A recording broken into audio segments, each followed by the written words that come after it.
Where do I begin?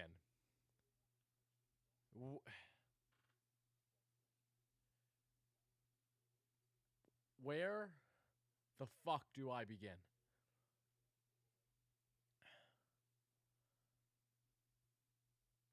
Just when you thought that the Mets couldn't hit a new low, just when you thought that they couldn't find more ways to potentially lose, all I could have asked for was that the Mets lost this game 3-0 in the beginning. They go on to lose in extras by a final score of 13-10. Francisco Alvarez has 2 home runs. Francisco Alvarez has 5 or 6 home runs. The past 5 or 6 home runs he has hit, the Mets have lost all those ball games. No, that is not an exaggeration. Brendan Nimmo hit his first career grand slam. The Mets had 8 earned runs on Spencer Strider, and they lost 13-10 in extras because Justin Verlander, $40 million man, was absolutely shit tonight. Everyone and their mother pitching, aside from Brooks Raley, aside from Jeff Brigham, even Nogosic, these guys give up a couple runs. I don't even... My mic's too low? Is my mic too low? Oh, I apologize for the low volume, guys. I'm sorry, guys. I'm in like shock mode right now. I'm in shock mode. I know I'm gonna yell, so I apologize in advance. I'm really feel like I'm in shock mode. It's beyond the point of having a heart attack on screen, the way that Frank the Tank famously does every single time he comes up and does this stuff. Because I don't deserve that. I don't deserve to feel that way. Just spam those L's in the live chat. We have a lot to get into. I have a lot to say about this game. What a game it was. What a fucking game it was. Again, we're going to break down innings 1 through 9. No, 1 through 10, as a matter of fact. And how the Mets managed to not only hit a new low this season, but have made us Mets fans kind of understand what it feels like if you were a Phillies fan during the regular season the first half last year. This has to have been what Phillies fans went through when they faced the Mets, especially last year. Because I don't know how else you could compare this. I really don't. We hit our low last year when, of course, we got swept in Atlanta to lose the division. We hit our low, obviously, when we lost in the wild card series. But for the first time in the Mets organizational history, they have never lost 3 consecutive games while having a lead of 3 runs or more. That happened tonight.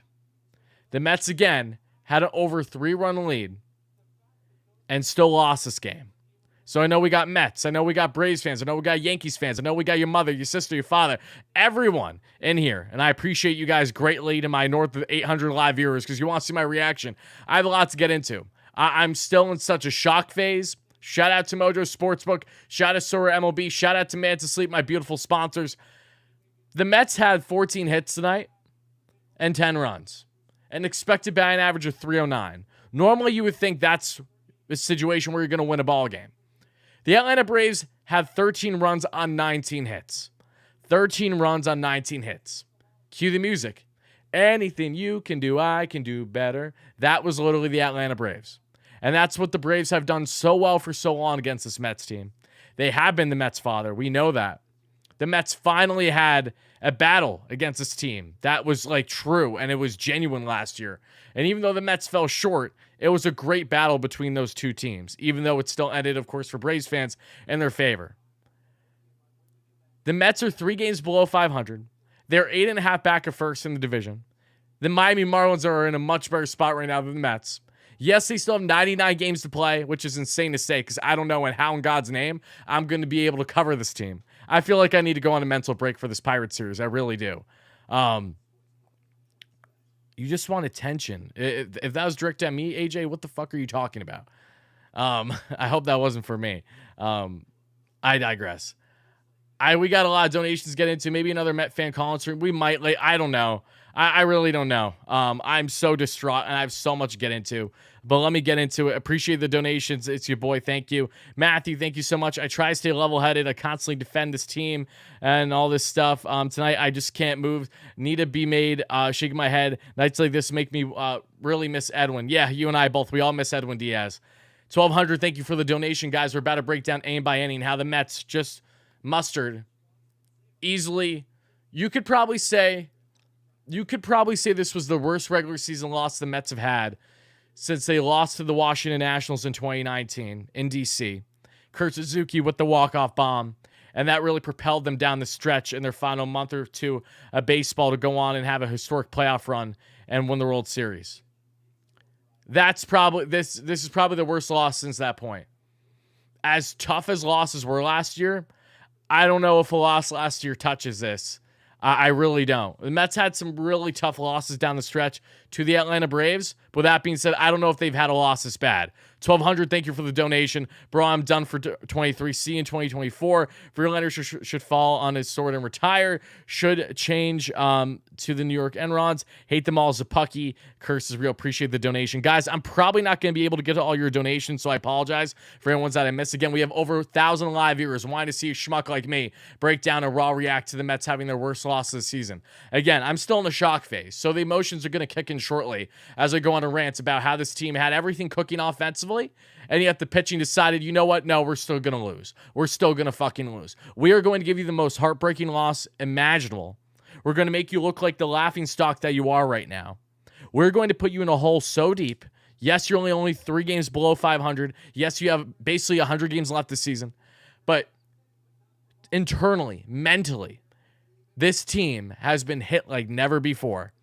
And if changes don't be made in some way, shape, or form, fast in regards to adding to this bullpen, in regards to potentially making some changes in the coaching staff, I don't know what that may be. Because, again, I can't blame Buck for having to throw out Tommy Hunter. That's what happens when your bullpen is as dog shit as it is and you don't have any depth whatsoever. I'm not even that upset with David Robertson. Why? Because he's constantly having to be used he's constantly overworked. He had to go 5 outs tonight. Not everyone is Edwin Diaz. And as great as D-Rob is, he's human. He's 38. I'm not surprised. Arcia had a great night. Riley had a great night. Everyone and their mother on both sides had a great night, basically. I'm just at a loss for words. I'm at a loss. Pardon my French, guys. I apologize for profanity, but I'm a loss for fucking words. That this team continues to find ways to stab you in the heart, left and right. Like, the only reason why I'm as composed as I am right now is because I'm genuinely trying my best to make sure I don't have a panic attack on stream. As you guys know, I suffer with anxiety, and it goes in hand with covering this damn ball club. And no, I'm not joking. It's an actual fact. So I don't know how the show's going to go on. I don't know how I'm going to react. We're going to find out. McBlam, thank you so much. Remember what I said yesterday? We got what we wanted. Vogie sat and it didn't matter. Said so many times, offense means squat if pitching can't hold a lead. Buck can't manage us. No one can. I get what you're saying, but again, the offense thrived without Vogelback in the DH position tonight. You had 2 home runs from Francisco Alvarez. So yes, not playing Vogelback is still a factor. Yes, he's, of course, it's not a crazy factor, but again, thankfully Alvarez did get the start there at DH, because if he didn't, then the Mets aren't in this ball game the way that they were. I'm done. I don't even know what to say anymore, says Yoshima. Juan, thank you for your donation. Where is the fire from Buck? What happened to Lou Pinelas, who would tear into their team? Season is over. Season isn't over, Juan, but again, this is how it feels. This is how it feels if you were a Phillies fan in the regular season last year. If you were many teams that went through devastating losses in the beginning. This is how it feels. No, mods, do not ban Hogwash. Whatever you do, do not ban him. He's the best Padres YouTuber out there, and he's my good friend. Do not ban him. Your bullpen blew it. Oh, thank you. Thank you, Jared. Thank you for enlightening me. I almost forgot about that for a second. AZ, thank you for a donation. Your name tree was right. LOL Mets is eternal. The pain it brings to millions will never go away. I'm just praying. Pat, thank you for appreciate all the donations. The only thing I can pray for at this point is that this embarrassment, this shit show left and right, is going to be the start of an amazing story for this Mets team. That's all I can pray for at this point. All I could pray for is that this will be a 2019 Washington Nationals, that this would be a 2021 Atlanta Braves, that this would be a 2022 Philadelphia Phillies. That's all I can hope for right now. The only upside is that you still have 100 games to go. 100 games to go! 100 fucking games to go! And AJ, thank you for the clarification. I appreciate that. Spencer Strider has a 7+ ERA against the Mets in his career. And yet he's 3-1.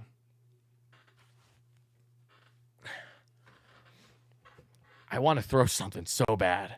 I want to throw something so fucking bad. I need to break down this ball game. I have to break down this ball game. Look at the pitching. Look at the pitch. Look at it with me. Look at the fucking pitching. You know what, JV? Fuck you. Not right now. Motherfucker. Get off my wall.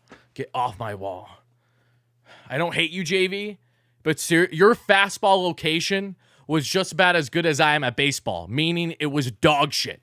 Actual pond scum is what JV's location was tonight.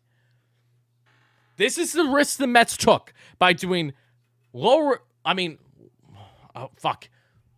short-term high AV deals. And I know we got plenty of season left, and I know that he missed the first month of the year, so he's still trying to get acclimated. But again, you pay these guys $43 million a year to step up in series like this. They have been duds. They have been fucking duds. Drew Smith is only good if you have a deep bullpen. The guy's location with any of his off speed is dog shit.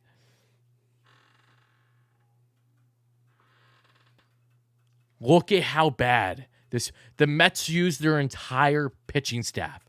They used their entire pitching staff tonight to lose.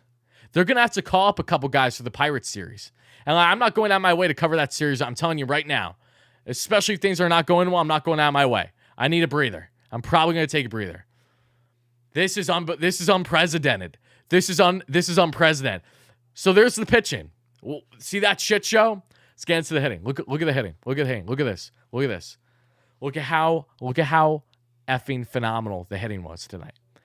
They had 8 runs. 10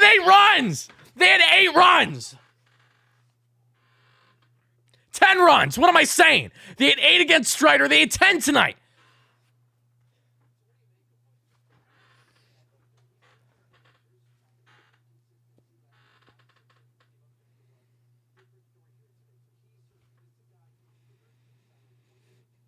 $1,200. Thanks for your donation. Yoshima, thanks for a donation. Guys, I appreciate donations, but if you're donating right now, I'm sorry. I can't go through them all right now. I can't answer certain questions properly. I need to let shit out.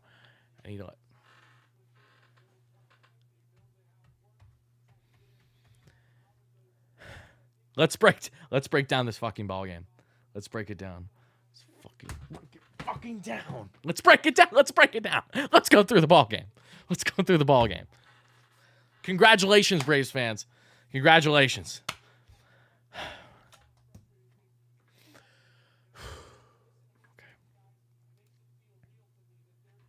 Again, the Mets have lost 6 straight games for the first time since 2019. 2019! The first time in their history they've lost not 1, not 2, but 3 games in a row. 3 consecutive ball games when they've had a lead of 3 or more. 3 consecutive ball games. Pat, thank you for donation. Appreciate that. Let's break it down. All right, let's talk about it. Again, if you're watching, you want to hear about it. Already calm down, just baseball. Neil, it's easy to be calm when you're a Braves fan. Dude, any Braves fans can't relate. I appreciate the concern, but you can't relate. You can't tell me to calm the fuck down.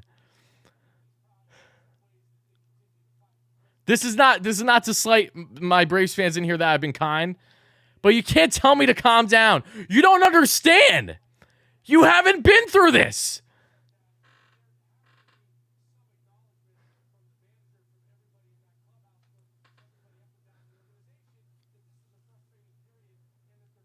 Hold on. And I missed some donations. I apologize, guys. I know specifically one Braves fan who's a follower of mine. Appreciate you, brother, whose girl is a Mets fan, so I know you're sleeping on the couch tonight. Appreciate the donation.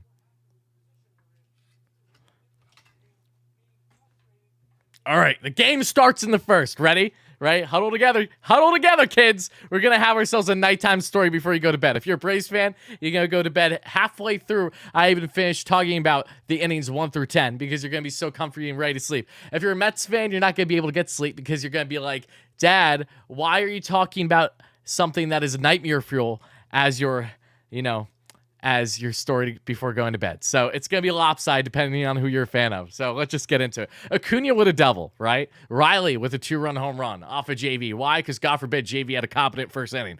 Darno with a single. Why? Mets killer, former Met. That's what happens when Brody Van Wagenen gives up on him in 60 at-bats to start a season. And again, works on his swing, and he has been a very effective catcher since then. Rays really got him right. Rosario with a single. Turn RBI double because Marte, decided, it went through the legs. It just goes right past me. So Marte's going to allow that to happen. It's 3-0. It's 3-0 Braves. In the second, right? Right for the second. Lindor with an opposite field single. Beatty with a single. Marte with an RBI single. Okay. So Mets, again, get it within 2. Shout out Marte for coming back from that shit show defensively. Narvaez with a bloop single. Nimmo, first pitch swinging grand slammy, his first grand slam of his career. Spencer Strider getting his tits lit right away. It's a 5-3 Mets lead in the second. The Mets respond the best way possible. Their offense deserves so much credit for tonight. And again, it's all going to be brushed under the rug. Alvarez's elite performance is brushed under the rug because the Mets did nothing with it. I can't get over the fact Francisco Alvarez, his last 5 or 6 home runs that he's hit have all been in losses, guys. He hit 1 against Stroman. Mets lost that game. He hit 2 against the Rockies. They lost both games. He hit 1 yesterday. Was it yesterday? Tyler. I think it was yesterday. It was yesterday, the day before. I'm losing my days. Right? He hit 2 tonight. It was yesterday because it was more than yesterday. He hit 2 tonight. Loss. Actual, I can't even speak. Actual loss. Shout out my man Jeff in here. Shout out you, Jeff Grau, you beauty. Old pitching, we need to sell. This isn't it. The Mets aren't going to sell. This is how Phillies fans felt. We're going to have to go through the ringer. World, I appreciate that donation, Braves fan. Let's get back into it. Send Alvarez down. He's a jinx. Yeah, I'm sure. Respect your elder. Elder didn't even pitch good. If you're going to brag as a Braves fan, at least brag about the fact that you literally pistol whip and wipe the floor with the Mets every single game with the best comebacks imaginable. Do not bring up Bryce Elder, who gave up 4 earned in his first start. Talk your shit, Braves fans, but know what you're talking about, please. You have all the right in the world to brag, but pick the right things. That isn't one of them. That ain't going to do it. What am I talking about? This game. Let's get back into it. Mets up 5-3. Bottom of the second, Arcia with a single. 2 outs. Olsen with a single. That's all she wrote. JV gets out of that jam. Third inning. McNeil with a single. Lindor with a walk. Beatty with an opposite field RBI single. Fastball up and away. He pokes at it. Gets it oppo. It's a 6-3 Mets lead. And then the Mets double steal, but they can't convert anymore. Again, a couple guys in scoring position with 2 out. Can't score. In the bottom of the third, Darno with a walk. Ozzie Albies with a walk with 2 outs. 2 outs. The Braves did so well. So fucking well this series. Arcia with an RBI single. Harris with a walk. Acuna with an RBI walk. It is a 6-5 ball game. 6-5 ball game. But JV strikes out Olsen to end the inning. Justin Verlander's final line, 3 innings of 7 hit, 4 earned run ball, 4 walks, 3 strikeouts. Absolute piece of shit outing. Nothing personal against JV at all, but holy fuck, this outing was terrible. That fastball hung so freaking much. So much. The same way that Max's slider was hanging right down the fucking dick yesterday. JV's off-speed stuff was good tonight. Fastball was shit. Yesterday, Max's fastball was sharp. Off-speed, slider wasn't. So they were reverse rolls tonight. The Mets got a 5 earned run outing out of Max yesterday. I know that he was doing well until his final inning and a half, but the point stands. Couldn't even go 6. Had 10 strikeouts, no walks, but hung a bunch. Tonight, 3 innings from Justin Verlander. This shit is inexcusable. Hog, I gave you your shout out. I love you too. Respect your elder and run your mouth. I appreciate the donation. Look, if you're going to talk shit, at least give me money. So that's fine. Thank you. Andrew, thank you so much for a donation. I'm being serious. Thank you, Lon. I just want to say this. There's a high chance of losing when you bring in a manager who has never won a World Series.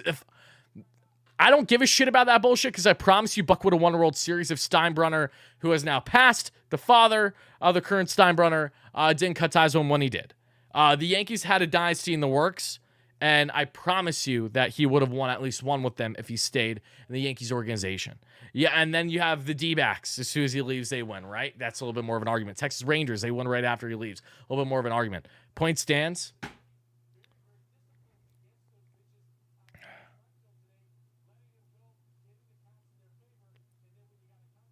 Let's talk about this game. Let's talk about this. Let's talk about this game. Let's talk about this game.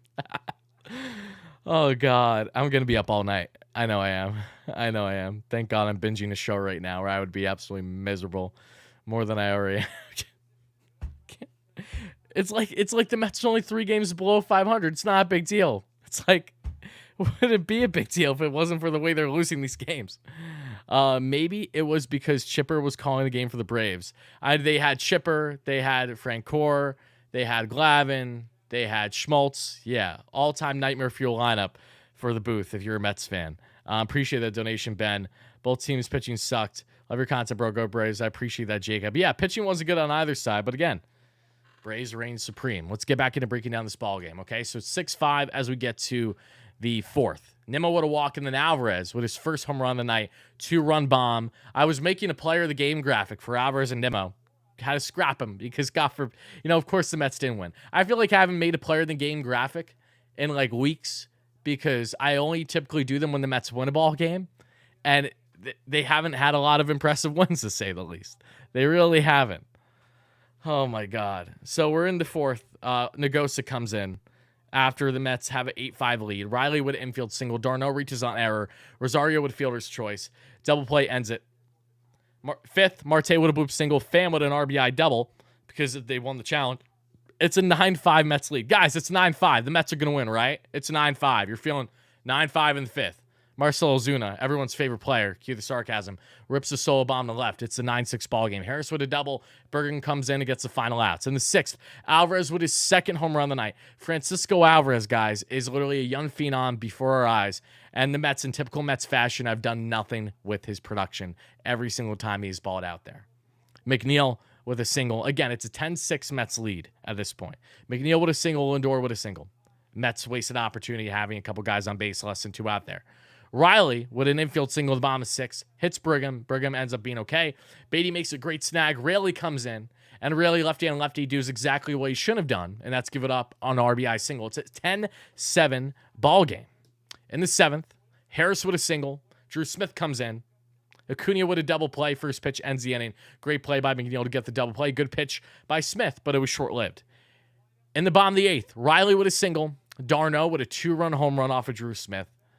And it's a 1-run ball game. Robertson comes in and tries to get 5 outs. Gets an out there.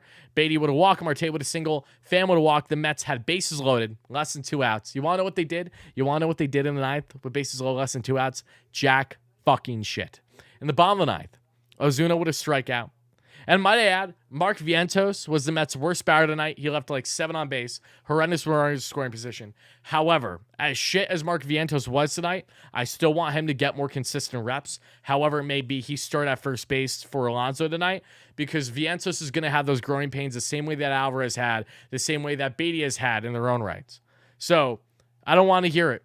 In regards to the debate between Vogelbach and Vientos, I want Vientos playing. It shouldn't be only because of the fact that Alonso's out right now with injury. And hopefully, fingers crossed, he's going to be okay. Got sent back to New York today for more imaging. We'll see what happens on that front. But as bad as Vientos was tonight, he's only played in 10 games. It's almost like setting him for a week straight for Daniel Vogelbach, who has done nothing for over a month, isn't the smartest idea. So if there's anyone to blame, I'm not putting that on Vientos, even though that, yes, he had some bad at-bats tonight. Did not swing the bat enough. Again, I think I'd imagine that he took some pointers from Vogelbach watching him for the past month, because that's the only way that would make sense why he isn't swinging when he should and swinging when he shouldn't. But let's get back into it. Let's break it down more. So again, Arcia, of course, ties the ball game with a bomb off of Robertson there in the bottom of the 9th. And then as we get to the 10th, Tommy Hunter, you knew the game was over. Albie's 3-run ding-dong, that does it. That does it, guys.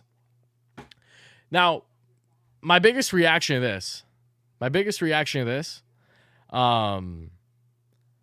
Steve Cohen has been vocal. He's been vocal to the public when things haven't gone right. He's been vocal to the public about this.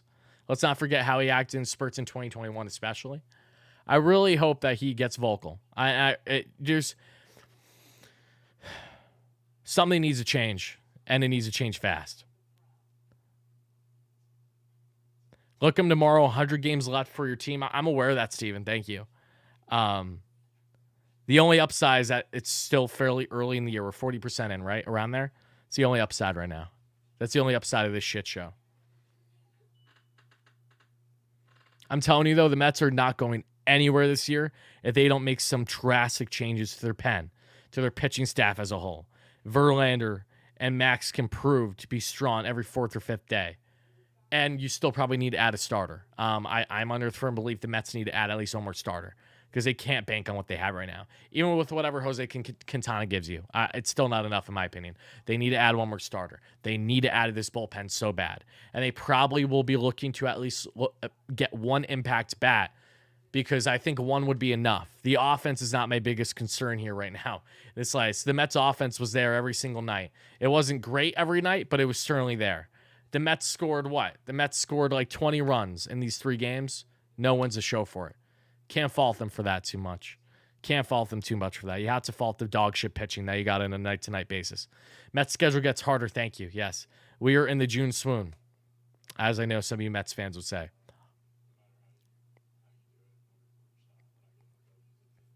What do you expect from old starting lineup? The Mets starting lineup isn't old. The rotation is. 2 different things.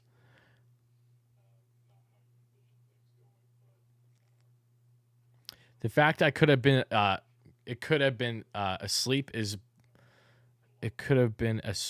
blowing minds. I don't know what you're saying. The Mets got swept. What are you saying? Appreciate the donation, though.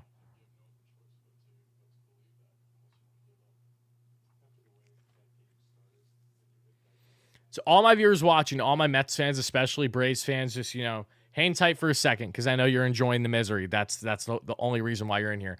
Appreciate the donations. Appreciate the new subscribers. Appreciate you beauties. Usually I'm a lot more animated, guys, and usually I'm a lot more jovial and excited. But, I mean, you got to understand where I'm coming from. The life was just sucked out of me. Not trading prospects to try to save the season. Appreciate the donation. I got to ask everyone in here, to all my Mets fans especially.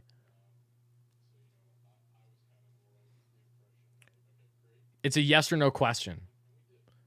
Do you think the Mets are going to make any changes in the coaching or front office? Front office, I don't see.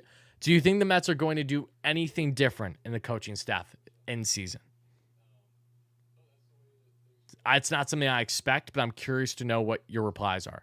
Because overall, the Mets need to add externally. I can't blame Buck too much when you get 10 runs from your offense and you just don't have the pitching. That Buck isn't the one who orchestrated this bullpen. He's not the one who signed these players. So I want to know what you guys think. Let me know in the live chat right now.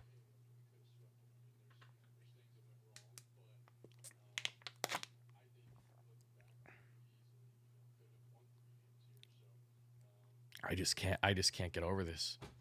I can't get over this. I really can't.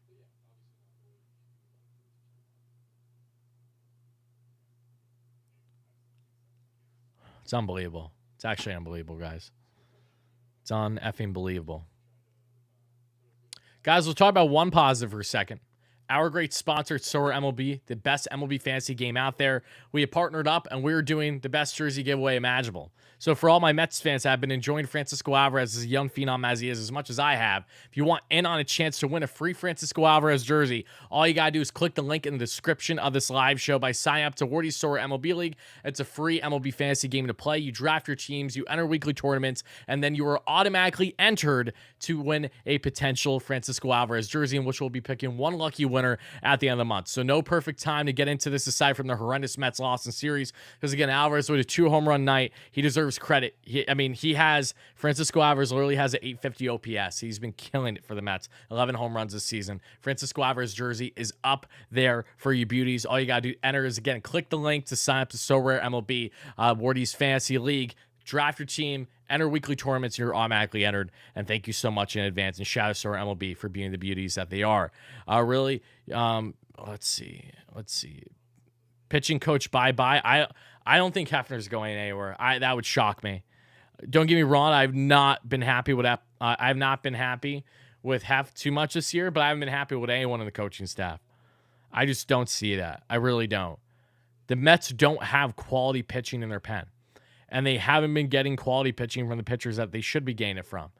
But again, it goes in hand with the fact that JV's coming back from his injury. He's 40. You know, like, these things aren't shocking. Max, same applies. Appreciate that donation. Sorry, meant that we could have swept them this series and it ended up the other way. So frustrating. I know. Appreciate that. Chris, I'm glad your server team was on fire the second time I played. Awesome. I had Francisco Alvarez on my server MLB team, but it's not like it changed much. It's not like it did much. Holy shit, guys. I'm so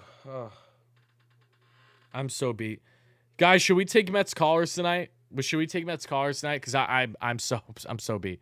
I'm so beat talking about this shit. This team's killing me. This team's killing me.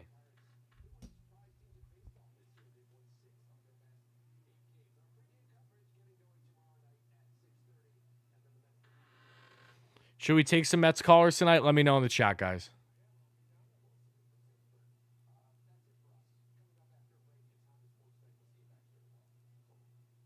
Here's the thing, though. If we take callers tonight, guys, if we take Mets callers tonight, you guys, you can only call in to ask like 1 or 2 questions because the entire call list is going to get filled up.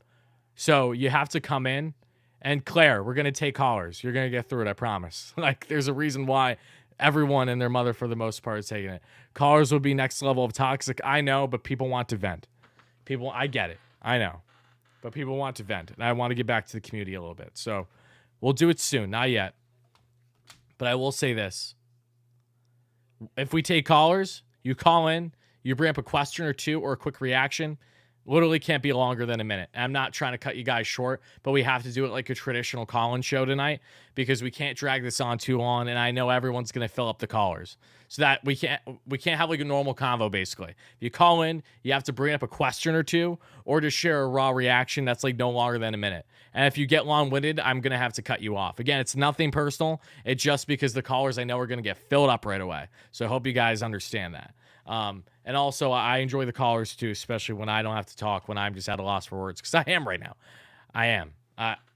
I'm so shell-shocked. Enzo, you said it best. I'm beyond shell-shocked with this team right now.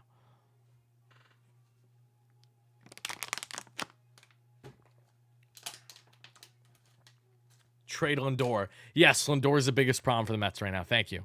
I was concerned that he wasn't. You have to be a Lindor hater from day one to comment that out of everything that transpired tonight. Like, that's the funniest shit to me. Actually hilarious. Actually hilarious. You guys crack me up. You really do. Hold on, guys. Give me 1 second. Holy shit. It's unbelievable. We're almost at 200 likes, guys. Continue smashing that like and subscribe on. It's greatly appreciated. Over my 1,000 live concurrent viewers. Appreciate you boozing here as we're breaking down raw reactions to the Mets losing the worst game imaginable this season to the Atlanta Braves by a final score of 13-10 in extras. Atlanta Braves fans, you're on cloud 9. You know, like I said, this Braves team is so good. If you guys do not have a deep run, if you do not have a deep run this year, I'm going to rag your ass so hard. The way that the Braves fall, it's like I couldn't rag the Braves much last year because they topped the Mets, and then both the Mets and the Braves equally shit the bed in playoffs.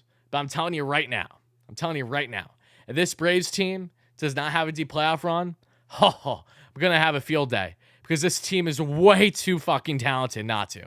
Way too talented not to. And Braves fans, you know that. Your core group is insane. Your 1 through 9 is insane. You need bullpen help a little bit. You guys know that for sure. And you may need out of the rotation depending on how. I know Fried is going to be okay when he returns. But, you know, Soroka, how's he going to look when you guys bring him back up? You have pitching depth, so maybe at most you might add a starter. But regardless, if this Braves team does not have a deep run this year, then that will be the biggest disappointment for you guys, and it will be the biggest laugh. Because again, the Mets have an uphill battle right now. I know it's early, but this Braves team is too talented. It's too talented. Braves are not good. It says a Braves fan. What are you talking about? And I'm not just World Series or bust. Exactly. That's how us Mets fans felt heading into the year. But again, at this rate, we just need to make sure we make playoffs and then go from there. And this team needs to be drastically fixed. You got 100 games to fix this team. 100 games. Oh my God. Pardon me. I gotta mute myself for 1 second. Sorry. Need to yell and didn't feel the need to have it on audio.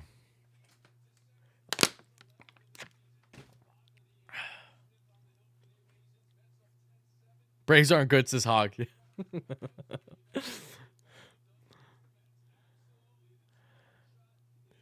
You know what is good, though? Guys, briefly, just real briefly, let's get into our second of third sponsor of the night.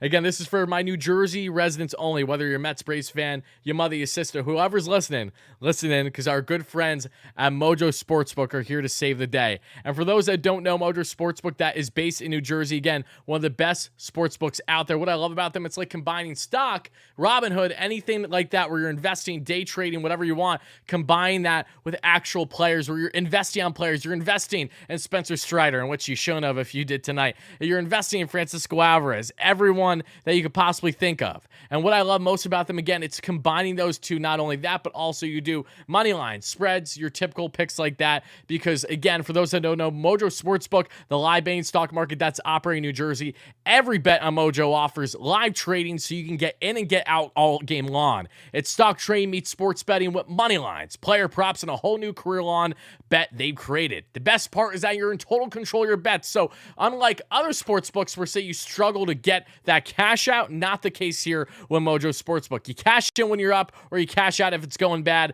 Mojo cash outs are available way more than any other sports book. So all you gotta do is download the app now, click the link in the description, and use my promo code WardyNYM for a 20% deposit match up to $100. Again, that is promo code WardyNYM for a deposit match up to $100 of 20%. Shout out Mojo Sportsbook for being a great sponsor on the channel. Shout out to my New Jersey residents, Mets fans, or whoever you're a fan of, for signing up and supporting the channel. It really does mean a lot. But now let's get into callers. I want to get into the callers now because I got to get into them. Brett, thank you for donation. Bucks post-game comments will make you sick. I'm not going to listen to them. One thing I will say, I don't know how you fans feel, but because I do the post-game shows, because I do my own show, I rarely listen to the post-game comments because honestly, I don't give a shit. 9 out of 10 times I don't give a shit because it's the same cliche saying that you're going to hear from either the manager, from players that don't want to talk to the media.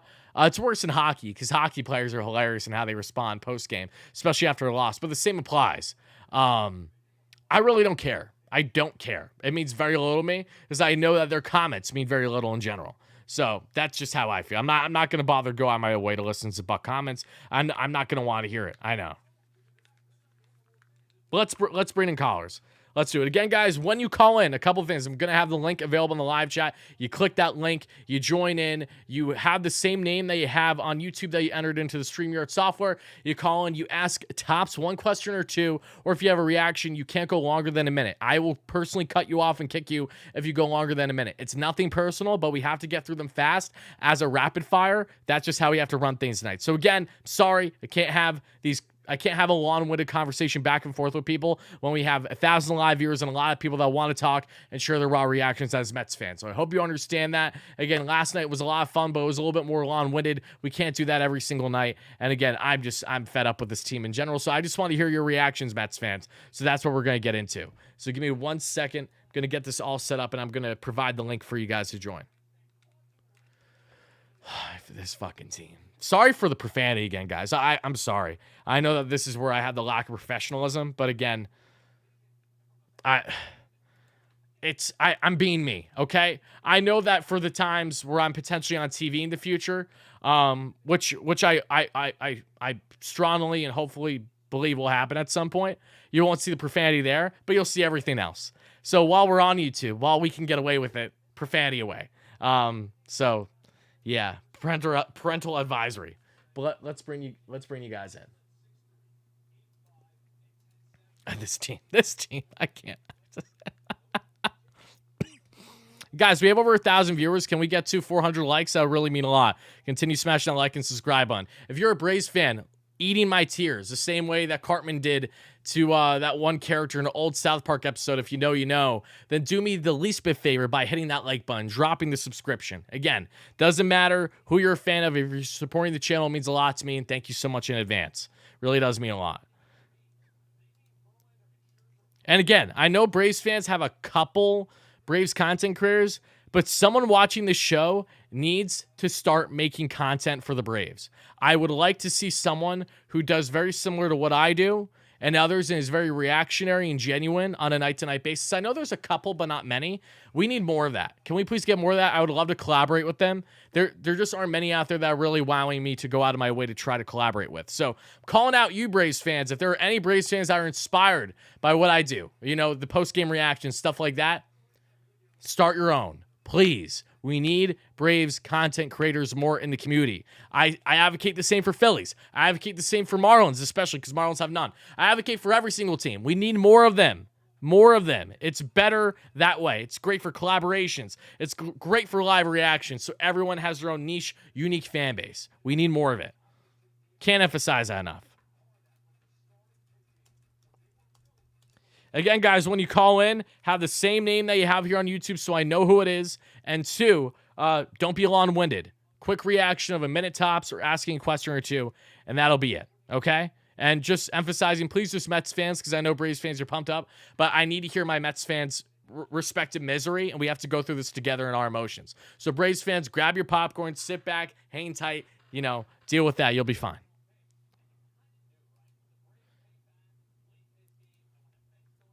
But let me make sure. All right, we already got Max. Sweet. Max Harrison already coming in. And Max is a mod, so that's cool. All right. And guys, the limit for my callers fills up is at 12. So once we get to 12, if you're wondering why you're not joining, it's because the limit already hit. So apologies.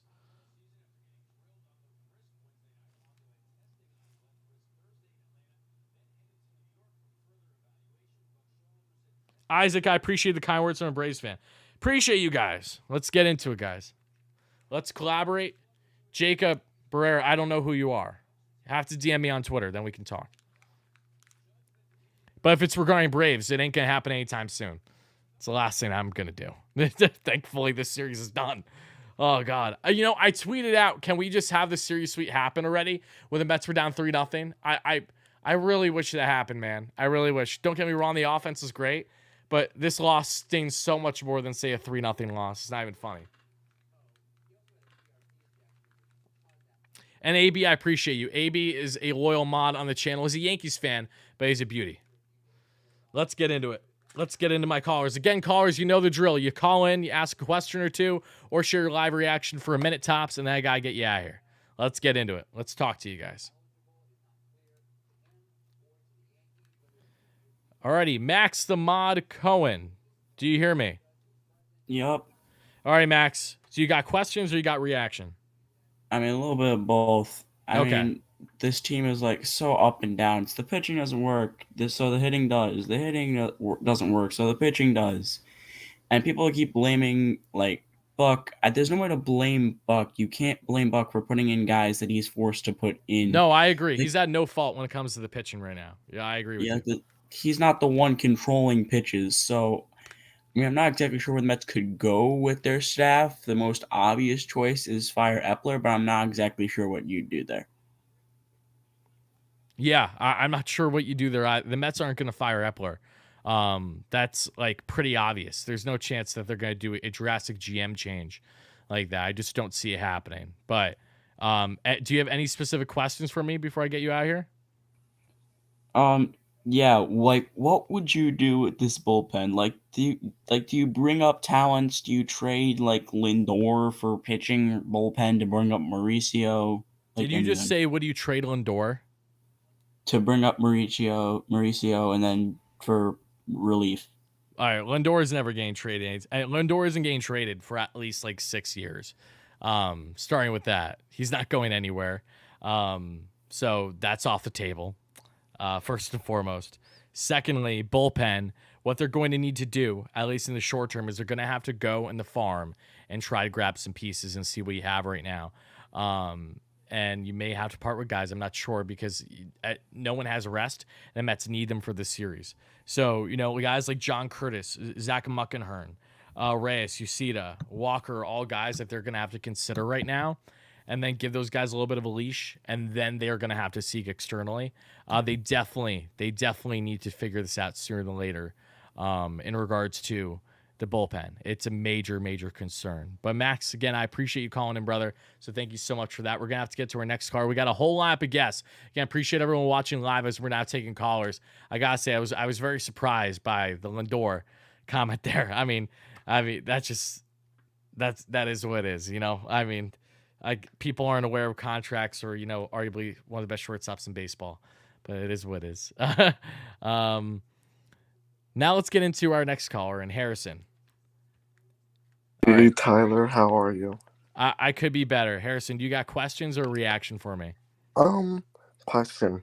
Okay. So, do you think it's the right time to call up Ronnie Mauricio because our offense has been good? It's just our bullpen needs help completely. And I know what Heyman said with Alexis Diaz, but do you think it's the right time to call up Mauricio to scam him a couple at bats? With how the offense is looking right now, no. The Mets aren't even playing Vientos consistently enough, so you can't justify bringing up Mauricio. It's not like Mauricio pitches. At this rate, it might be in the best interest of the Mets trying to trade at minimum one of Vientos or Mauricio for some significant relief help by the trade deadline, assuming that the season isn't lost by then. So that's my thoughts on that front. I don't think that they're going to bring up Mauricio anytime soon right now. Unless it's a situation where they give Vientos a leash for a week plus, don't like what they see, send Vientos down, cut Vogelback, and then bring Ronnie up and have Ronnie get consistent reps at second base or left field, swapping with McNeil. Again, though, this is not an offensive issue nearly as much as it is a pitching issue again. Do you have any other comments before I get going?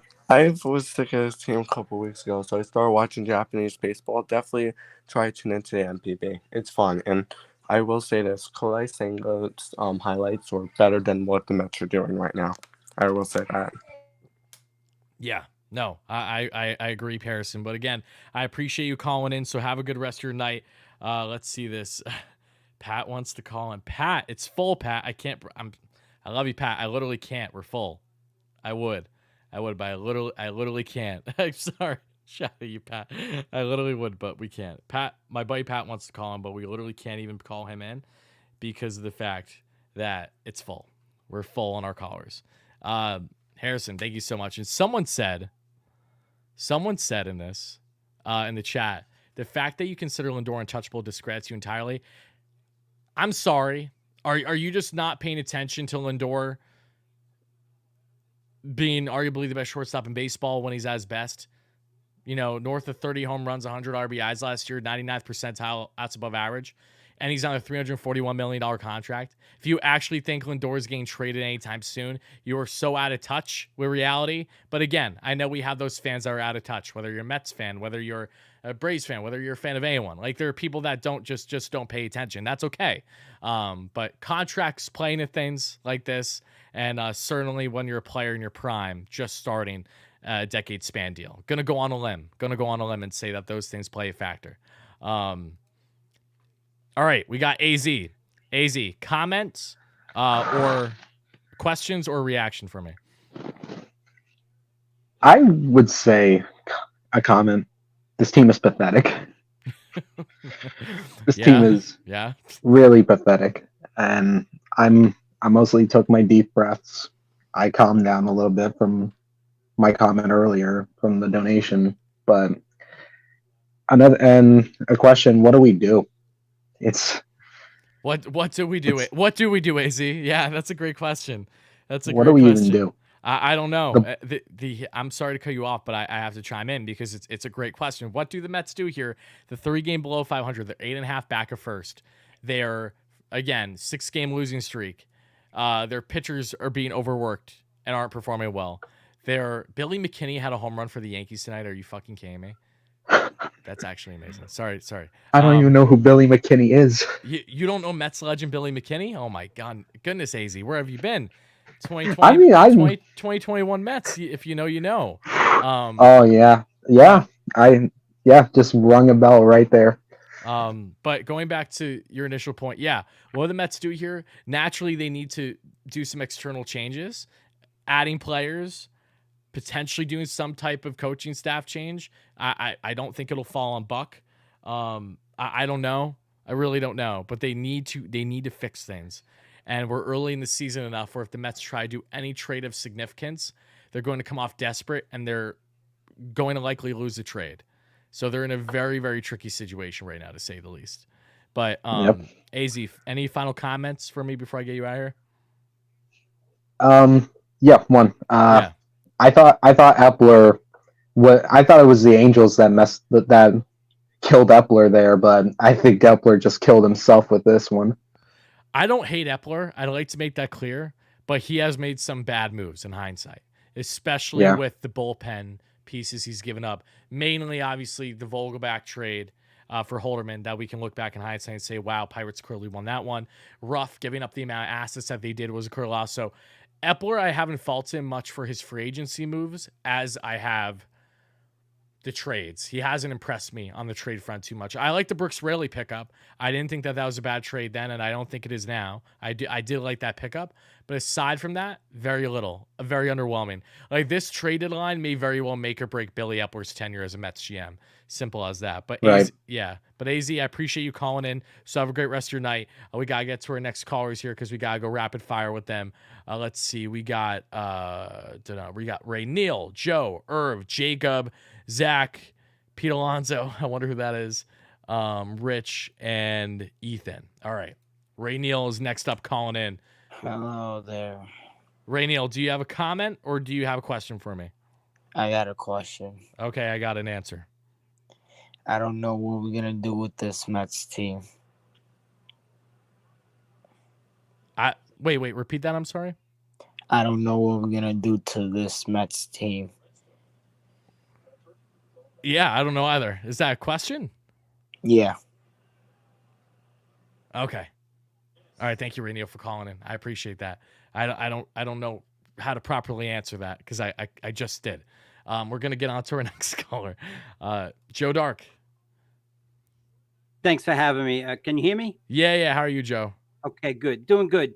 Born and raised in New Jersey. I've been a Met fan since '66. Okay, so first off, you're telling me you have some fan experience. I do. Okay. Now, number one, we can't blame Buck. He's got a tough situation with both his starters and his relievers. I love your content, by the way. Thank you. Number one, I think what we should do is DFA Vogelbach right away and bring up Mauricio. We got to do that. We got to give him some time. Now, my question to you, since we do need help in the bullpen, what would you think about a trade of Mark Canha to the Rockies for Brent Suter? Ooh, Brent Suter's had a damn good year for the Rockies. He has. And we have Pham. Pham is doing pretty good, to be honest. Yeah, I mean, Pham is holding his own. You're not wrong there. I do like Canha, but I see what you're saying. Like the Mets have dead weight with veterans right now that aren't getting consistent reps. So it's a fair argument, right? Especially when they have two guys that can play left field, not named Jeff McNeil. And it would open up more an opportunity for, say, Mauricio down the stretch potentially. For Mauricio, agreed. Yep. I like what you're picking up, and I don't think that you're completely out of touch there. Now, here's the thing. I don't know how much of an interest the Rockies would have in that deal, because while Suter is on a short-term deal, I'm sure, so is Canha, and they've had their abundance of outfielders, especially in the corner. So that's one thing where it's like, it could make sense because Chris Bryant has been anything but healthy because he usually plays in the corner for them because they have guys at third. That's an interesting proposition. I think what we're going to need to do at some point is maybe do a call-in show of answering trade proposals, maybe making some content out of that leading up to trade deadline. That would be great. That's a good idea. I like that. Joe, I appreciate that comment, and that's definitely something that I will be thinking about when evaluating, say, early season trades for the Mets, because they have Escobar, they have Pham, they have Canha. I mean, in the minors too, to a lesser extent, because he doesn't have much value right now, they have Yorme, and of course they have Vogelbach, and then prospects, Vientos, Mauricio. Like, these are all things that the Mets could potentially figure out some immediate moves with, but at what cost? Because again, any team knows that they're going to be forcing their hand with desperation That's at true. the moment. Yeah, no, I agree with that. Yeah, but aside from that, Joe, do you have any other questions for me? No, that's it. You got to believe. You Keep gotta the faith. believe. Thanks, Wardy. Thank you, Joe. Have a great rest of your night. Appreciate that. You- Joe, beautiful caller. Joe is getting Wardy's caller of the night right now. Absolute beauty. Appreciate that, Joe. Let's get into our next one. Irv calling in. Irv, do you hear me? Yes, I can hear you, Wardy. Can you hear me? Yeah, what's up, man? What you got for me? A couple things, man. Yeah. One is I actually live in the Atlanta area. So first off, I'm like, I feel like we went over this, no? Yeah, man. Yeah, I was like, no, I'm a Mets fan. But what I'm saying is that Oh yeah. I subscribe to the MLB Network, so I get to see, Ron and Cohen and the guys on there. So when the games play here, I can't get them because of the blackout thing. So I was like, I had to turn the volume down because I see they had the superstars on it today, but I was like, I can't listen to these guys while I'm watching my Mets, man. Forget that. So you can have that. So that's one. Two, I'm gonna be honest with you. I think at this point, we really just need to play the hot hands. I mean, all the rookies need to play. There shouldn't be anybody else in there but the guys who are producing on an everyday basis. Forget the analytics. Forget who's what does what against righty lefty and all that jazz. Just play who's ever playing best in the lineup. They need to play all the time, consistently, like every series, every game. It shouldn't be no thing where let's look at who did what against who. You can factor that in some, but for the most part, the hot hand has to play. I mean, I think that the babies need to play, the hot hand needs to play, and we need to roll from that. I agree with you. You're preaching to the choir. I think most Mets fans, if they've been paying attention, would agree with you in regards to that as well. Right. But aside from that, do you have any specific questions you got for me before I get you out of here? Yeah. For you, what do you think as far as? I mean, I know a lot of people have already said some of this earlier. Sure. But in your view, I mean, outside of they're not making any moves as far as the front office. I don't think, but as far as internally in the coach, I kind of like. Hold on 1 second. Let's pump the brakes for 1 second. You cut out real bad, probably just the internet connection. So you want to try one more time for me? Yeah, I'm sorry about that. Yeah, no, you're fine. As far as the coaches, Eric Chavez was our hitting coach last year, and I think we did a really good job with that. I know he's a bench coach now, but what do you feel as far as like the coaches? Do you think there should, what moves you think can be made on the coaches front as far as anybody switching a new role or maybe switching him back to the hitting coach, something like that can kind of help. Yeah, I mean, as good as Eric Chavez was with the Mets last year, he's not going to be demoted, right? Especially with the questions that they've had with Buck. Eric is in the driver's seat. Like, Eric Chavez is going to be a manager in this league in the next couple of years, regardless on if that's what the Mets are not. Like, that was a big proponent as to why he moved up to the bench coach role, because he's the heir apparent to Buck right now, basically. He knows he's in the driver's seat. Buck is not going to manage his entire contract with the Mets in that 5-year deal. I feel like that's inevitable, right? You sign a mid-term deal and you're only going to be here for, I don't know, 3, 4, maybe. I mean, we'll see how the year goes. Yeah, coaching staff is tough because it's like you can make arguments about Danny Barnes and the hitting coach because the Mets have been really inconsistent. I mean, even though they had a lot of runs in this series in games 1 and 2, when the Mets needed it in certain moments, they couldn't get runners to scoring position the way that the Braves could. But then, pitching coach-wise, as much as we've loved Hefner the past couple of years, the Mets pitching has been god-awful. So it's like, when do you reach a point where you feel that you need to make a statement, basically, regardless on if that person is worthy of making the statement of, but for the sake of hopefully the greater good of the club and getting their head out of their ass.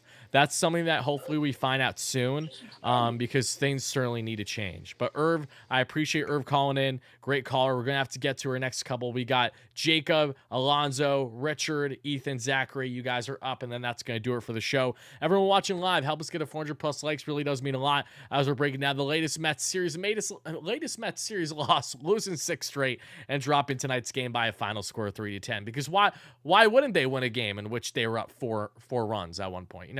Why wouldn't they, right? I mean, it's crazy to think of a Mets team that actually could hold a lead in this, in this stretch, if that makes sense of games. Okay, so we got Irv, took Irv out. Appreciate you calling in, Irv. Now let's get to our next caller in Jake. Up. All right. Well, I clicked. Wait, Pat. I'm gonna kick you. I'm gonna go to Jacob first. Jacob's in front of you. I gotta be honest. You gotta wait. Sorry, Pat. Hold on for 1 second. All right, Jacob. Jacob, do you hear me? Hey, yeah, can you hear me? Okay. What's up, Jacob? How are you? Hey, man. Awesome content, brother. Thank you. I appreciate that. You know, I started listening to your content, the first game of this series, and it's awesome stuff. And as you noted, you know, you have Locked On Braves, and on the other side of this, but there's not too many other content creators for the Braves going on right now. Yeah. So it's awesome to follow your recaps and stuff like that. But I just want to kind of note on your first comment in that first game that, you know, it was a 6-4 game. And in that 6-4 game, you noted that the game really wasn't as close as, you know, a 2-run game.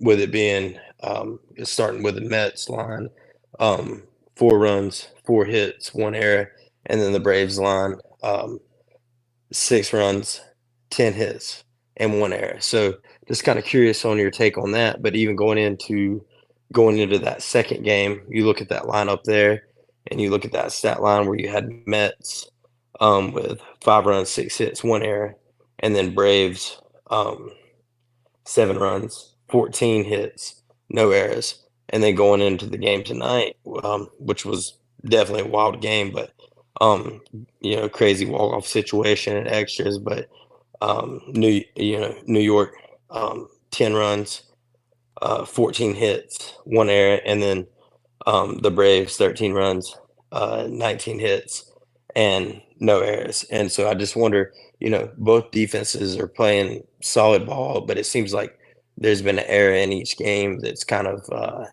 contributed to the Braves and going their way. Yeah, no, I mean, the error that we saw from Beatty that led to one of the runs happening for Verlander in this game, because he was charged with 4, what I'm pretty sure would have been 5. Yeah, the errors have played a factor, but basically what I meant from game 1 is, yes, this game was like a 1 or 2-run ball game, but it was much different than that because the Mets didn't have a hit after the 4th inning. I'm almost certain. So that is really what I was emphasizing. Yes, it was a closer game, but once the Mets were done in that 4th inning, their offense was non-existent. So it showed the holes that they had. Yes, they were able to get to Elder, which was nice because Elder has had a really sharp start to the year, but they weren't able to do anything later on in the game after Elder was out. Once you got in the bullpen, they were just non-existent. And again, the Braves did what they did best. And that's by hitting well with 2 outs, especially throughout the entirety of this series. Well, and I think too in this last game here, you know, was opposite of the first 2 games where all season Braves have been kind of getting out ahead of teams in that, you know, those first, second innings, and the Mets were able to get ahead of the Braves in the first 2 games. But tonight it was a little different. Mets came back, and it was just kind of a back and forth ball game tonight, and ended up tying it up, and then the walk off with Albies there, obviously playing at home, but the Braves haven't played that well at home this year. No, they've only played like 500 ball, which was surprising. Yeah. So, but yeah, man, I appreciate the time. But I appreciate your takes. I appreciate your content, especially when the Braves are playing the Mets. Even when you're taking it up with Philadelphia, because we know it gets heated in Philadelphia and the fans are crazy. But with Pete, you know, I hope Pete's all right. And I don't think it was intentional. It was kind of similar to that little bloop hit. I forgot who hit it, but it definitely he got his hand. He got his hands. Yeah. He got his hands inside, and I hate the fans did what they did. But there was a hit following that where another batter, lefty, I don't know who it was, but they got their hands inside. It was practically the same hit. I mean, same pitch. Got his hands inside where Pete didn't quite get his hands all the way inside. He was coming through on that swing. So, I agree with you on that too. Your comments from from the previous episodes where, you know, it was definitely trashy, but seemed like a similar pitch. So yeah. Well, again, I appreciate the support again, regardless on who you're a fan of. I always appreciate everyone chiming in, and appreciate to hear your viewpoint as well. So, Jacob, have a great rest of your night. Again, it was a hard-fought series. The Braves, of course, crushed my heart, but sounds like a day that ends in Y. So, appreciate him calling in, and now we're going to get to our next caller, which is a good friend of mine. Actually, hold on one second. Sorry, Richard. We gotta go. We gotta go to Pat. It glitched on me. We're going to Pat. Then we got Richard, Ethan, Zachary. For those that don't know, the guy calling in right now is Unhinged Patrick on YouTube. He also co-hosts a Yankees podcast weekly with Dan Rourke on the Yankees Avenue YouTube channel. Pat, why are you calling in? Wardy, first of all, that's such a nice intro, and I'm glad you gave me that. Because I want to call in and just say, like, yo, I'm sitting here. I'm enjoying this Mets show, dude. Also, by the way, I want to give a huge shout out to Joe. He might be my favorite caller of all time. Dude, Joe is a legend. He had the greatest topics of all time. But also, dude, I was watching the Mets game tonight. The ownage of the Braves on the Mets it's reaching a next level. And, dude, I mean this in the nicest way possible. It's reaching a historic level where, like, the Braves it feels like the Astros and the Yankees. No, and yes, in the nicest way possible, it feels like the Astros and the Yankees at this point, just not like at the playoff level. Yeah, because we haven't matched up. I went through hell and back through regular season enough. I can only imagine if these teams actually matched up in playoffs. I mean, I'd be for it, but I'd be scared as hell. Yeah, no, dude. Last year was a great battle between these two teams, left and right. The Mets peaked last year when they won 3 or 4 against the Braves in July or August in the summer. And DeGrom pitched one of those games in the doubleheader, like struck out like 20 batters. It felt like they were at their peak. And then everything fell off from there. The Mets lost their next series against the Braves, and then they lost and got swept at their final series, right to lose the division at the end of the year. Thankfully, both teams had a shit show in the playoffs, so it didn't stain as much. But yeah, no, I mean, last year was the biggest battle that I've seen as a young Mets fan between these two teams, and this year it's been completely lopsided. The Mets have lost 5 of their first 6 games against the Braves this year. But they haven't been consistent against anyone, so I'm not surprised that they're losing to a really good Braves team. It's kind of funny, though, bro. Like, if we're just being honest. Yeah, I mean, if you're a Yankees fan that lives in Queens, yeah, it's kind of funny.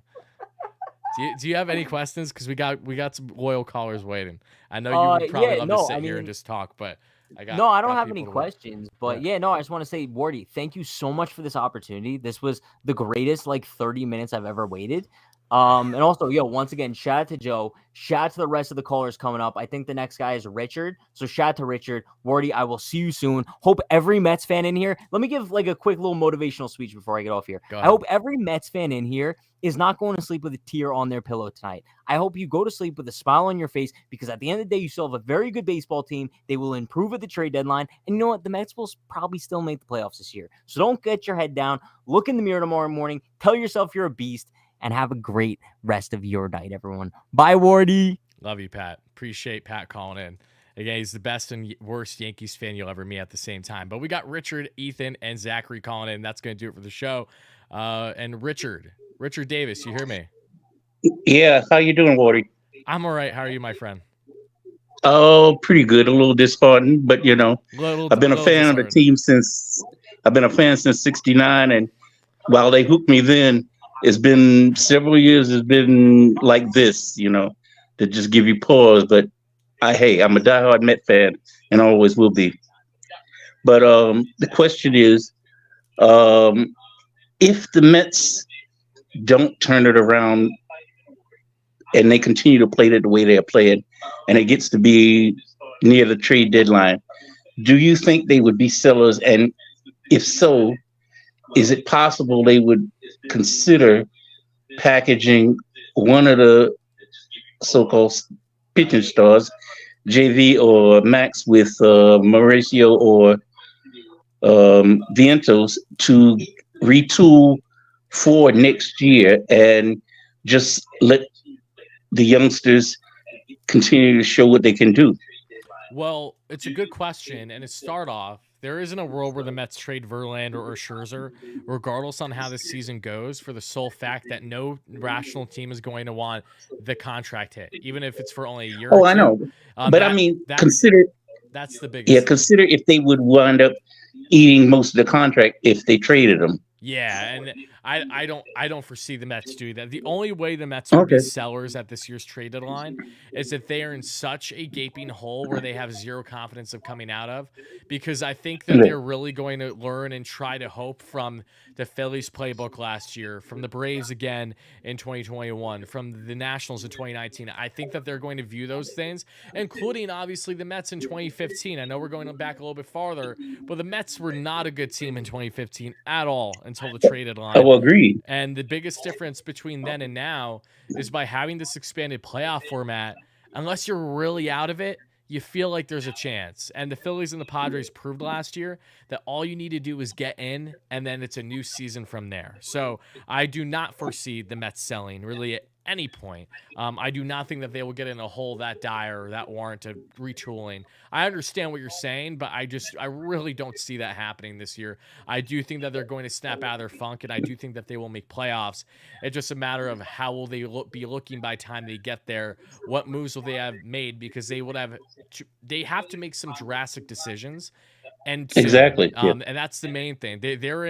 They're kind of in no man's land right now in a bad way, and it sucks to say, but they put themselves there. So it's they found themselves in this mess, so they need to try their best to get out of it. And if it means making some kind of rash decisions, high risk, high reward, then so be it. This is a team still, while they're focused on the future, they're still in a win now stage, and they're hoping obviously that they can get semblance of life out of Scherzer and Verlander sooner than later, because if they can, they need to take advantage of that window, because it's a short window. And again, this is one of those things where you have a lot of these guys at their peaks right now, at their best in Alonso, at their best in Lindor, at their best in McNeil, who again have had their slumps, but we know that's still on season. Nimmo, I mean, this offense still has a lot of weapons. I really don't have a problem with the offense. I think that the offense is gonna be fine.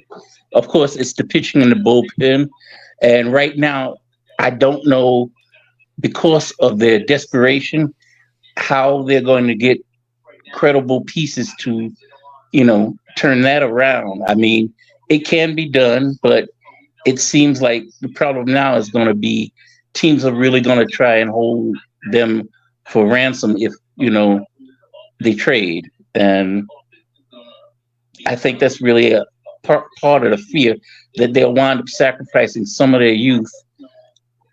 And I think that's going to be the core of the future of the team. So yeah, no, I agree. It's, again, this is, you've been a fan since '69, you said, so you've been through roller coasters with this team. This is just another day for you. And I know I'll be saying the same, as I'm a more seasoned fan. But one thing that we can all hope for, I've been through the late '70s and the early '90s, and those weren't pretty either. No, they weren't. But again, we just have to have fingers crossed that the Mets can right the ship sooner than later. But Richard, thank you so much. I certainly hope so. Thank you for having me. I appreciate that a lot, Richard. I appreciate him waiting and being patient. That means a lot. Great caller. Get some Richard hype in the chat right now too. Really does mean a lot. But before we get out of here, we have two more callers. Two names that I do recognize, especially the next one, Ethan and then Zachary. So guys, same applies to you. If you have certain questions that you want to ask away. If you have reactions, ask away. Again, not trying to make things too long-winded, not trying to make the show too long tonight. But regardless, let's get into it. Ethan, I know you tweet at me every single day. How are you doing today, my friend? I'm doing good. Thanks for having me on, man. Yeah, thank you. All right, what you got for me?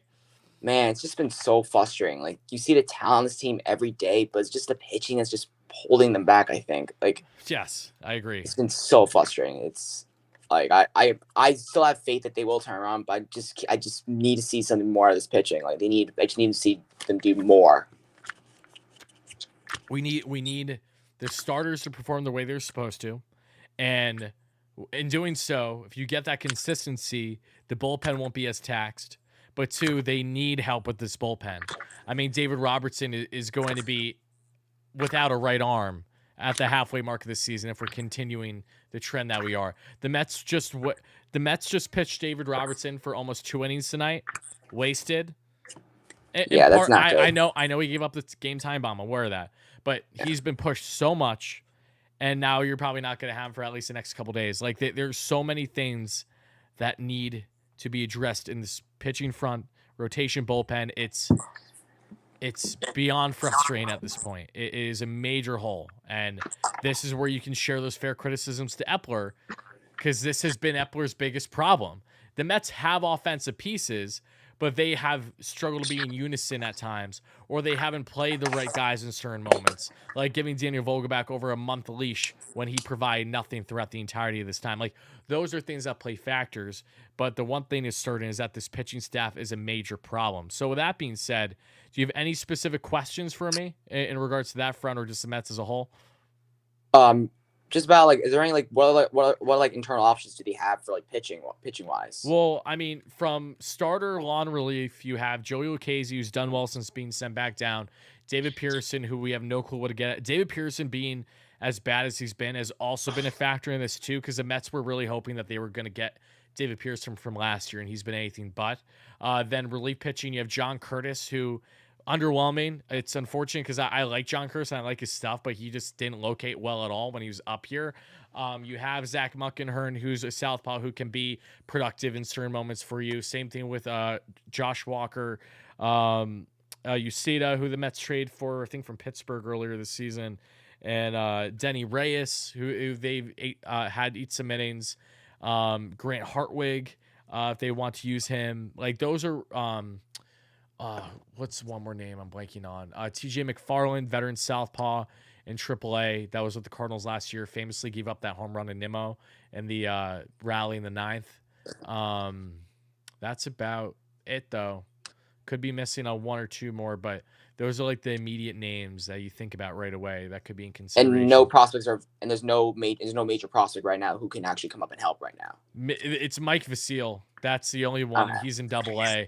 He's done great. He just got like pitcher of the month in AA too. But yeah, I saw that. But that's the issue though. Are the Mets really going to consider rushing up a kid and hurting his development like this season? Like, are they going to pull a Tyler McGill from a couple of years ago with him and hoping that they catch fire with him? Like, I don't know. And I don't think that's the right route either. I think they really need to address externally, bite the bullet, eat salary if you need to, get rid of some veterans that you don't necessarily need on this team right now. Continue to give kids a leash and hope that in doing so that the pitching is rectified enough that you can really get to some balance in the short term, at least for up until we get to the trade deadline. All right, that sounds pretty good. Yeah. Yeah. But Ethan, I appreciate you calling in. I appreciate your support too, because I see you on Twitter all the time. You're always spamming, being reactionary like I am. So yeah. Know that I appreciate, and I appreciate you, and thank you again for calling in, man. Thanks so much, man. Love the content. Appreciate it. Have a good one, Ethan. Now let's get to our last but not least caller, and then we're going to wrap it up for the show, and that is Zachary. Zachary, do you hear me? Yeah, you hear me? Yeah. First of all, Zach, thank you for waiting. I know that took a little bit, but I'm happy to have you here. Oh, no problem. First of all, I'm born and raised in Georgia, so I'm a huge Braves fan. Okay. So, but I love your show. I'm always on here. Appreciate that. But I want to get your opinion. When I was growing up, the Braves and the Mets was the best rivalry in baseball, in my opinion. Okay. What does it take to get back to that? Now, how can we get back to the best rivalry in the division? Do you mean best rivalry in the sense of balance, if that makes sense? Yeah, like, because it seems like, I mean, the Braves have owned the Mets past, I'd say, 6-7 years. They have. Yeah, I mean, you're not wrong. Last year was our first true taste. And this is a good question because, again, even from hearing as a Braves fan, I know how much Braves fans love the rivalry. As a Mets fan, I hate, let me put it this way, I hate it, but I love it.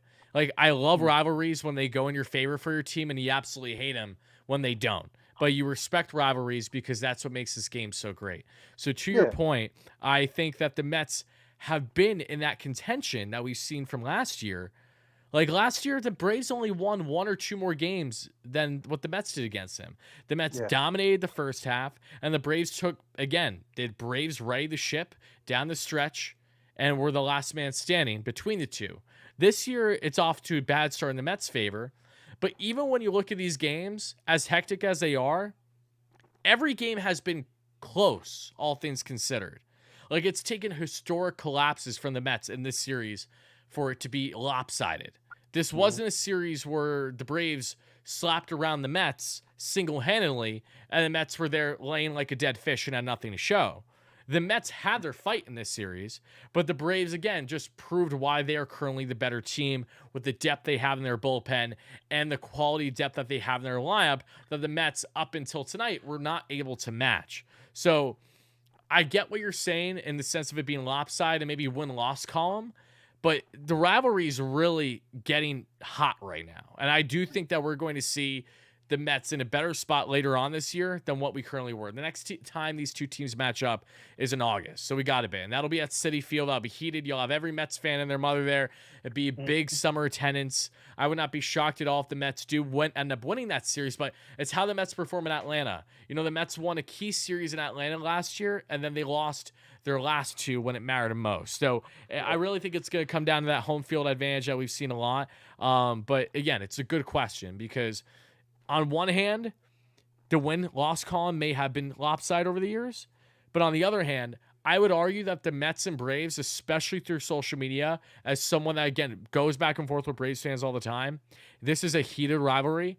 This might be the best in baseball or close to, as long as it's not the Braves constantly sweeping the Mets. The Mets go out and hopefully be competitive and win their next series against them. I really think that this rivalry with the intensity amongst fan bases is number one. But I will say that when they're at their best, I think the best rivalry in baseball between teams not liking each other is Yankees-Red Sox. It isn't right now because the Red Sox aren't on the Yanks level, and that division is the best in baseball. But when they're at their best, there is no more of a heated rivalry. And the same thing with the Mets and the Phillies. I know Braves-Phillies don't like each other. Mets-Phillies is a really heated rivalry, too. We've seen a lot of drama in recent years that I'm sure you've seen as a spectator. So there's a lot. There's a lot, but I hope I answered that the best I could. It's kind of hard, but, you know, that rivalry is very much there. That's why we peaked at 1,200 live concurrent viewers in the show tonight. Not getting that on that. I promise you, if I do any live shows against the Pirates, even if the Mets win, we're not topping out at anything more than 300 viewers. That is the difference maker in a rivalry. And that's what I love about it. That's what makes it so much fun, because you have eyes, you have everyone interested, and their mother and their sister and their brother and their father. Like, everyone loves it. So I truly hope that the Mets can get out of this rut and have themselves a better matchup next time around in August. But when it comes to owning a team, yes, the Braves have been the Mets' father, even with how animated and heated things have been. But Zachary, I really appreciate you calling in. I appreciate you waiting a lot as well. Do you have any final remarks for me before I let you go? Oh no, I love the show. We're always on the big games like the Braves, like when the Mets playing the Phillies, I would be on the shows, and because I hate the Phillies more than I hate the Mets, and I hate the Marlins even more. So I would definitely support you, man. I appreciate that a lot, Zach. Thank you so much. Have a good rest of your night. Shout out to Zachary for calling in again. Nice Braves fan. You know, I said Braves fans don't call in, but he waited long enough. He called in and he had a good comment, and we're going to leave it at that. So, guys, with that being said, we're also going to leave things with me getting my ass out of here in a minute because I'm fed up with this Mets team. I don't know how many games, if at all, I'm going to cover the Pirates series. We're not doing a podcast episode tomorrow for Queen's Corner. Schedules aren't aligning. Rex busy, Joe's busy. And I genuinely, I'm over this team right now. So, I don't know if we're going to have content this weekend. You'll have to wait and see, everybody. But I really appreciate that. Really appreciate everyone's support here. Appreciate the 300 plus likes that I think we hit by now. Help us get a 400 or 500 for people watching on replay. But before we get out of here, let me do one thing.